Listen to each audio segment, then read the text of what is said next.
So, 5th and 7th hour students, I am not in class. If you have not picked up some papers, you should.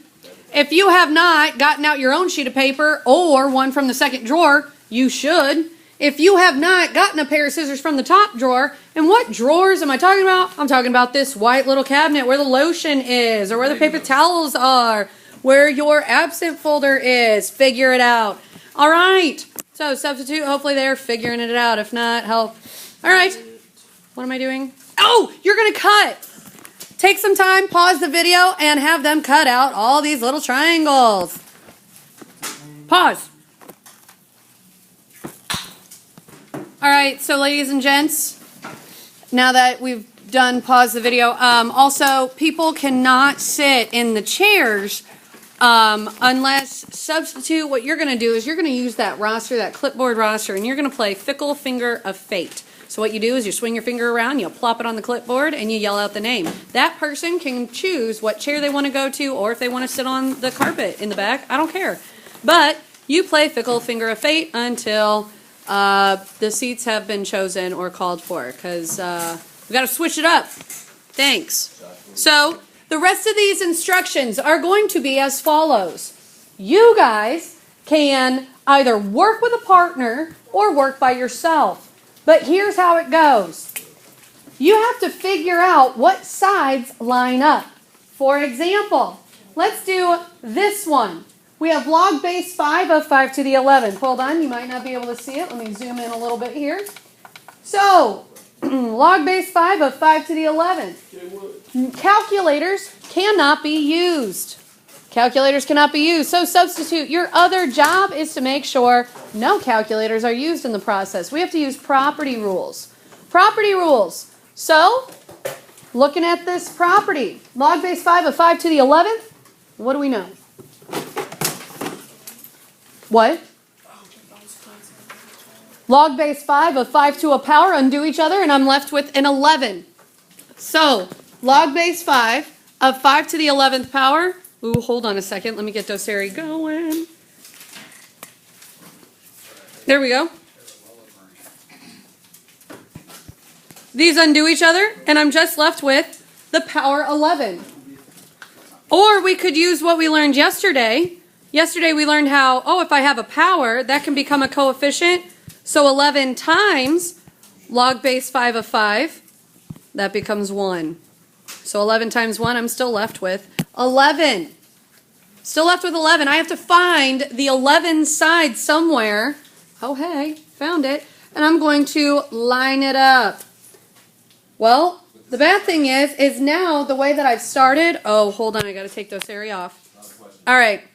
But now the way that I've started, all these triangles only have, and you can't see it. Let me see if I can shade it. But I only have answers everywhere else. I don't have another question. So I have to figure out, well, let's start with another question. Maybe I could figure out log base 4 of 256. Oh, you can't see that. Oh.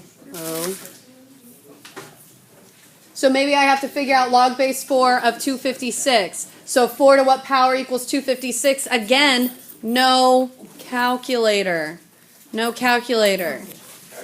All right. When you start pairing these up, your job is to start taping them on your clean sheet of paper, whatever it was. So if you got your own sheet of paper or if you're using one of my sheets of paper, your job in the end will be to tape your answer. I've got masking tape around the room. I've got clear tape around the room. I don't care. I just want to see your shape. You're going to turn your shape in. I should have everybody's papers before the end of the hour. And begin. Ladies and gents, a warning. Yes. A warning. Some of these have equations on them that you need to solve. So we have not gone over that. That's 8.6. That's where maybe you need to bounce ideas off of another person. The problem is we're solving when it takes more than one person to solve it. So you can bounce ideas off of each other. All right. Okay, substitute. Pause the video until we need an all-around hint for the class. All right, giving a hint. First off, using properties of exponents. Oh my gosh. Let's say, because I can't use a calculator. Oh, wait a second. Let me turn the screen on. Hold on a second. Because we cannot use a calculator, let's say I could not figure out log base 3 of 243. Yesterday we learned about properties. What if we start factoring 243? And so Kayla, this is Kayla's paper. I really like this thought process. Kayla broke it down into 9 and 27 and so on.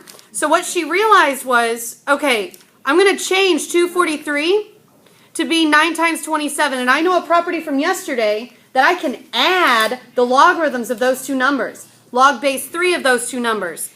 Now we're going to go through the thought process of 3 to what number gets you 9? Oh wait, you can't see this. Hold on. Ugga mugga. Why can we not see this? Light. Hold on, light. Let me block it with my hair. There we go. So, we can ask ourselves down here, 3 to what power gets us 9? I'm going to replace that logarithm with a 2. We're going to move, okay, 3 to what power gets us 27? I'm going to replace that logarithm with a 3, and I end up with the sum of 5. So if I can't do these huge numbers, like you have a 729 somewhere, why not break up 729 into a product where we can find powers a little bit easier? Another hint. So, substitute, you could pause, or if you need another hint, ladies and gents, the ending visual should be in the shape of a triangle. The ending puzzle is in the shape of a triangle. All problems will have a connection. All of the problems will have a connection. Not all numbers will have a connection. All right. I will show the answer to all at the end of this. So substitute, please pause the video. Please pause the video. The answer's about to come. Okay, the answer is as following. Top of the triangle, or one of the tips. And then there's the bottom of the triangle, or the other sides. All right, moving it over. Moving it over. There we go. All right, collect papers.